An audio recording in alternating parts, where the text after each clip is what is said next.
रात के अंधेरे में एक औरत जंगल से गुजर रही थी।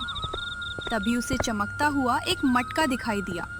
अरे वाह, ये मटका कितना सुंदर है और कितना चमक रहा है। जरूर इसमें कोई खजाना होगा। इससे पहले कि कोई इसे ले जाए, मैं ही इसे ले लेती हूँ। कमला ये सोचकर जैसे ही उस मटके को हाथ लगाती है, मटका उसे खींचकर अपने अंदर समा लेता है। जबकि दूर खड़ा गांव का एक आदमी भगवान दास ये मंजर देख लेता है और डर से भागता हुआ गांव पहुंचता है। अरे अरे गांव वालों, वो मटका एक जादुई मटका है। तुम में से कोई भी उसे हाथ मत लगाना। वो लोगों को अपने अंदर खींचकर गायब कर लेता है। अरे भाई, क्या बात कर रहे हो? अरे क्या सच में वो मटका जादुई है? अरे हाँ, अब से उस जगह कोई नहीं जाएगा। हमें अपनी जान बहुत प्यारी है। अब उस घटना के बाद उस जगह जाने पर रोक लगा दी जाती है।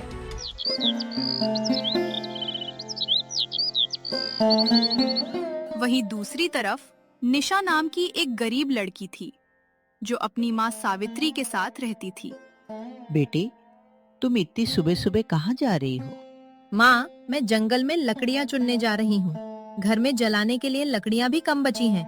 वैसे भी तुम्हारी तबीयत ठीक नहीं है और वैद्य जी ने तुम्हें समय पर दवाई लेने और आराम करने के लिए कहा है।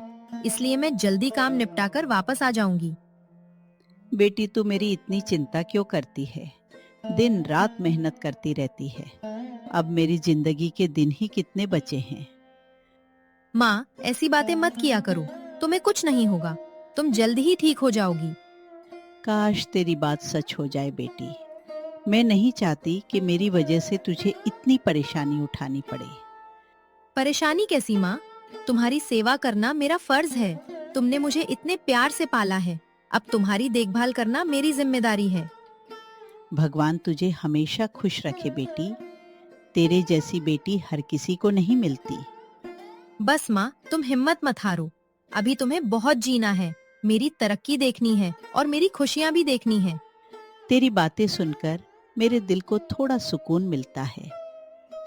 अब तुम आराम करो और समय पर दवाई ले लेना। मैं जल्दी से लकड़ियाँ लेकर लौट आती हूँ। निशा इतना कहकर जंगल चली जाती है। अरे ये क्या? यहाँ तो एक भी लकड़ी नहीं है। अब मैं क्या करूँ? हे ऊपर वाले, मेरी मदद कर। लगता है अब मुझे काम की तलाश में गांव में भटकना पड़ेगा। अब निशा काम की तलाश में गांव की एक औरत के पास जाती है। काकी, काकी, मेरी थोड़ी मदद कर दो। अरे निशा बेटी, क्या हुआ? तू इतनी घबराई हुई क्यों लग रही है? बता, तुझे कैसी मदद चाहिए? काकी, मेरी माँ कई दिनों से बहुत बीमार है। उनकी तबीयत दिन ब दिन खराब होती जा रही है। वैद्य जी ने कुछ दवाइयाँ लिखी हैं, लेकिन मेरे पास उन्हें खरीदने के लिए पैसे नहीं हैं। इसलिए मैं काम ढूंढ रही हूँ। क्या तुम मुझे अपने यहाँ कोई काम दे सकती हो? अरे बेटी, तेरी बात सुनकर मुझे बहुत दुख हो रहा है। मैं जानती हूँ कि तेरी माँ की हालत ठीक नहीं है, लेकिन मैं तेरी मदद कैसे करूँ? मेरे पास अभी ऐसा कोई काम नहीं है जिसके लिए मैं किसी को रख सकूँ। काकी, मैं कोई भी काम कर लूंगी। घर की सफाई, बर्तन धोना, कपड़े धोना, पशुओं की देखभाल, जो कहोगी वही करूंगी। बस मुझे कुछ पैसे मिल जाएं ताकि मैं माँ की दवाई ला सकूं। बेटी, मैं तेरी मेहनत और मजबूरी समझती हूँ, लेकिन सच कहूँ तो आजकल हमारा घर भी बड़ी मुश्किल से चल रहा है। इस महंगाई के ज़माने में अपने खर्चे पूरे करना ही कठिन हो गया है। काकी, मैं बहुत परेशान हूँ। समझ नहीं आ रहा कि माँ के इलाज के लिए पैसे कहाँ से लाऊं। हिम्मत मत हार बेटी, भगवान सबकी मदद करता है। मेरे पास अभी तुझे देने के लिए कोई काम नहीं है, वरना मैं कभी मना नहीं करती। कोई बात नहीं काकी, मैंने सोचा था शायद मुझे यहाँ कुछ काम मिल जाए, इसलिए पूछने चली आई। मुझे माफ़ करना बेटी, तू गांव के दूसरे घरों में जाकर पूछ ले। शायद कोई तुझे काम पर रख ले और तेरी मदद हो जाए। ठीक है काकी, मैं और कोशिश करती हूँ। उम्मीद है कहीं न कहीं मुझे काम जरूर मिल जाएगा। भगवान तेरी मदद करे बेटी। हिम्मत बनाए रखना और अपनी माँ का ध्यान रखना। धन्यवाद काकी, मैं चलती हूँ। नमस्ते। अब निशा गांव में काम की तलाश में दर दर भटकती है। कोई मुझे काम नहीं दे रहा। हे ऊपर वाले, अब मैं क्या करूँ? हाँ, एक काम करती हूँ, जंगल के उस तरफ जाती हूँ, हो सकता है वहाँ मुझे लकड़ियाँ मिल जाए। इतना कहकर निशा जंगल के दूसरी तरफ जाने लगती है। तभी उसे एक अजीब सी आवाज सुनाई देती। मुझे आजाद करो, मैं बहुत समय से कैद हूँ। मेरे पास आओ, डरो मत। यदि तुम मेरी मदद करोगी तो मैं तुम्हें वो सब दूंगा जिसकी तुमने कभी कल्पना भी नहीं की होगी। ये कैसी अजीब आवाज है? जंगल में इस सुनसान जगह पर कौन मुझे पुकार रहा है? कहीं ये मेरा भ्रम तो नहीं, या फिर यहाँ कोई रहस्य छिपा हुआ है? इतना सोचकर निशा घने जंगल की ओर बढ़ने लगती है। तभी भगवान दास उसे टोकता है। अरे निशा, उधर कहाँ जा रही है? जंगल के उस तरफ जाना मना है। तुझे पता नहीं वहाँ एक शापित मटका है। हाँ काका, मुझे पता है, लेकिन मेरी माँ बीमार है, मुझे जाने दो। क्योंकि आप लोगों में से तो कोई भी मेरी मदद नहीं कर रहा, इसलिए मैं जंगल के उस तरफ से लकड़ियाँ चुनने जा रही हूँ। निशा ये कहकर जंगल के अंदर चली जाती है। तभी उसे फिर से वही आवाज सुनाई देती है। मेरे पास आओ, मेरे पास आओ। निशा अब डरते हुए उस आवाज की दिशा में जाती है। तभी सामने उसे वही चमकता हुआ जादुई मटका दिखाई देता है। अरे, ये तो वही श्रापित मटका है जिसके बारे में पूरा गांव बात करता है। लेकिन इसमें से आवाज क्यों आ रही है? तुम मुझे आजाद कर दो, मुझे आजाद कर दो। इसका मतलब गांव वाले ठीक कह रहे थे। ये कोई आम मटका नहीं, बल्कि जादुई मटका है। इससे पहले कि ये मुझे मार दे, मुझे यहाँ से भागना होगा। निशा अब डर के मारे वापस भाग जाती है।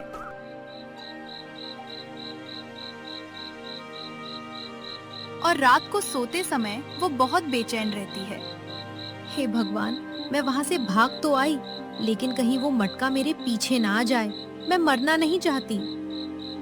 अब जैसे तैसे निशा को नींद आती है और उसके सपने में वही आवाज गूंजती है। मुझे मेरा बदला चाहिए, मुझे आजाद कर दो। कौन हो तुम? तुम मुझसे कैसा बदला चाहती हो? मैं बदला चाहता हूँ और मेरा ये बदला सिर्फ तुम ही पूरा करोगे। अब अचानक निशा की नींद खुल जाती है और वो पसीने पसीने हो जाती है। तभी उसकी नजर खिड़की के बाहर उस मटके पर पड़ती है जो हवा में तैर रहा होता है। मेरे पास आओ, मेरे पास आओ। मटके की आवाज में कुछ ऐसा जादू था कि निशा सम्मोहित होकर उसके पीछे पीछे जंगल की ओर चल देती है। जंगल पहुंचते ही मटके से धुआं निकलता है और निशा गायब होकर मटके की अंदर की एक दूसरी दुनिया में पहुंच जाती है।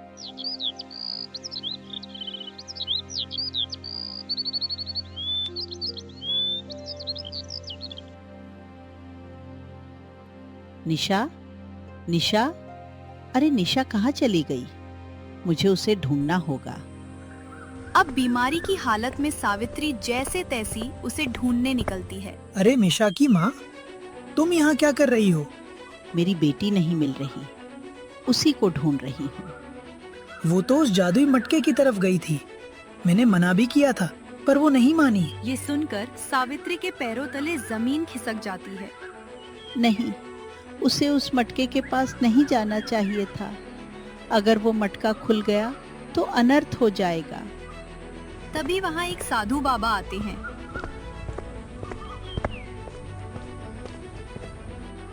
क्या हुआ पुत्री, तुम रो क्यों रही हो बेटा? सावित्री साधु बाबा को सारी बात बताती है। पुत्री, तुमने जो अतीत में किया था, अब उसके बदले की बारी है। वो वापस आ गया है। नहीं साधु बाबा, मेरी बेटी मासूम है। मैंने जो किया उसकी सजा उसे नहीं मिलनी चाहिए। ये नियति में लिखा है बेटी। अगर उसे बचाना चाहती हो तो तुम्हें उस मटके की मायावी दुनिया में जाना होगा और उस मटके को तोड़कर अपनी जान देनी होगा, क्योंकि तुम भी जानती हो कि तुमने अतीत में क्या किया था। अब उसका भुगतान भी तुम्हें ही करना होगा। साधु बाबा की बात सुनकर सावित्री परेशान हो जाती है। वहीं दूसरी तरफ निशा उस दुनिया को देखती है जो बहुत अलग थी और वहाँ एक महल भी था। कौन हो तुम और मुझे यहाँ क्यों लाए हो? मैंने तुम्हारा क्या बिगाड़ा है? मुझे जाने दो, मेरी माँ घर पर अकेली है। मेरे पास आओ, मेरे पास आओ। अब मैं तुम्हें जाने नहीं दूंगा निशा, क्योंकि तुम तो मेरी अपनी हो। तुम्हें मेरा नाम कैसे पता? तुम कौन हो? तभी मटके से एक राजकुमार की आकृति निकलती है। मैं राजकुमार आर्यन हूँ। याद करो, तुम मेरी प्रेमिका हो। राजकुमार? प्रेमिका? ये सब क्या कह रहे हो तुम? तभी अचानक मटके से एक तेज रोशनी निकलती है और सावित्री की आंखों के सामने अतीत के दृश्य आने लगते हैं। नदी के किनारे राजकुमार आर्यन निशा का हाथ पकड़कर बैठा था। आओ निशा, मैं बहुत जल्द तुमसे विवाह कर लूंगा और देखना, मेरे पिताजी तुम्हें बहुत पसंद करेंगे। मुझे भी यकीन है कि ऐसा ही होगा। तभी पेड़ के पीछे से सावित्री ये सब देख लेती है और वो क्रोध में जल उठती है।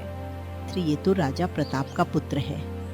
राजा प्रताप को मैं कभी माफ नहीं करूंगी। उसने मुझे ठुकराया क्योंकि मैं गरीब थी। अब उसका पुत्र मेरी बेटी का इस्तेमाल कर रहा है। मैं ऐसा नहीं होने दूंगी। सावित्री ये सोचकर उनके सामने आ जाती है। ये सब क्या है निशा? तुम यहाँ इस राजकुमार के साथ क्या कर रही हो? माँ, अच्छा हुआ तुम आ गई। मैं तुम्हें राजकुमार आर्यन से मिलवाना चाहती थी। देखो माँ, ये मुझसे बहुत प्रेम करते हैं और मुझसे विवाह करना चाहते हैं। निशा, ये प्रेम नहीं है, ये सिर्फ एक बहाना है। ये तुम्हें धोखा दे रहा है। सालों पहले इसके पिता ने भी मेरे साथ यही छल किया था। अब ये भी तुम्हारे साथ वही दोहराने वाला है। नहीं नहीं, ये झूठ है निशा। मुझे नहीं पता कि अतीत में क्या हुआ था, लेकिन मैं तुमसे सच्चा प्रेम करता हूँ। नहीं, ये कोई प्रेम नहीं है। तुम्हारे पिता ने मुझे धोखा दिया था और उस अपमान की आग आज भी मेरे अंदर जल रही है। तुम मेरी बेटी का पीछा छोड़ दो, वरना अच्छा नहीं होगा। आप कुछ भी कर लीजिए, लेकिन मैं निशा का साथ कभी नहीं छोड़ूंगा। ठीक है, तुम ऐसे नहीं मानोगी। अब सावित्री चुपचाप वहाँ से सीधे तांत्रिक के पास जाती है और उसे सारी बात बताती है। तो तुम राजा प्रताप से अपना बदला लेना चाहती हो? ठीक है, ये लो जादुई भस्म।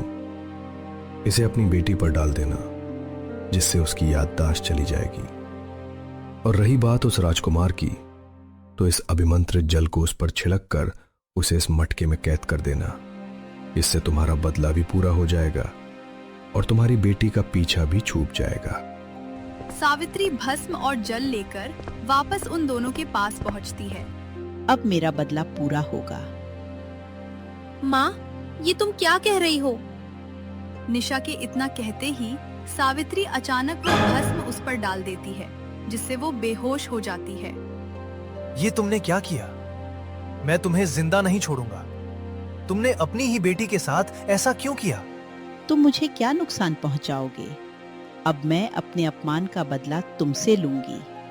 जैसे मैं धोखे में तड़पी हूँ, वैसे ही तुम्हारे पिता भी तड़पेंगे। इतना कहकर वो राजकुमार पर जल छिड़क देती है और उसे मटके में कैद कर देती है। अतीत का दृश्य देखने के बाद निशा फूट फूट कर रोती है। मुझे सब याद आ गया आर्यन, मुझे क्षमा कर दीजिए। मेरी माँ के प्रतिशोध ने हमारी दुनिया उजाड़ दी, लेकिन आपने गांव के लोगों को मटके में क्यों खींचा?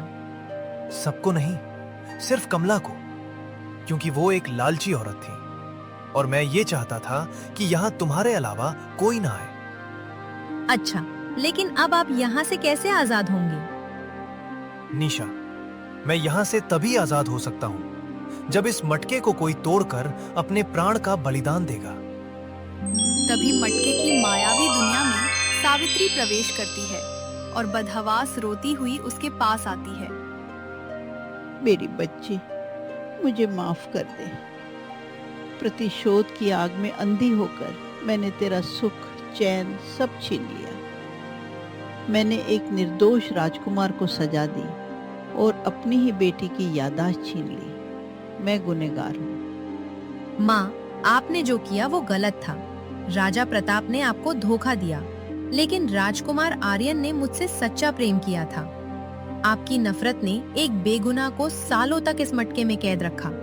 नहीं, अब और नहीं। मैंने जो गुनाह किया था उसका पश्चाताप अब मैं ही करूंगी। राजकुमार, मैं अपनी जान का बलिदान देकर आपको आज़ाद करती हूँ। इतना कहकर सावित्री जैसे ही उस मटके को तोड़ने के लिए आगे बढ़ती है, वैसे ही निशा अचानक उस मटके को तोड़ देती है और तड़पते हुए गिर जाती है। निशा, ये तुमने क्या किया निशा? बेटी, तुमने ऐसा क्यों किया? मर जाने देती मुझे। जो पाप मैंने किया था उसकी सजा भी मुझे ही भुगतने देती। तुम मेरी माँ हो और मैं तुम्हें अपनी आंखों के सामने मरते हुए नहीं देख सकती थी। राजकुमार, अब से आप आजाद हैं। मैं अपनी जान देकर आपकी मोहब्बत की कीमत चुका रही हूँ। इतना कहकर निशा दम तोड़ देती है। तभी राजकुमार आर्यन और सावित्री मटके की दुनिया से बाहर आ जाते हैं और वो सभी लोग भी जो कि उस मटके की दुनिया में कैद थे।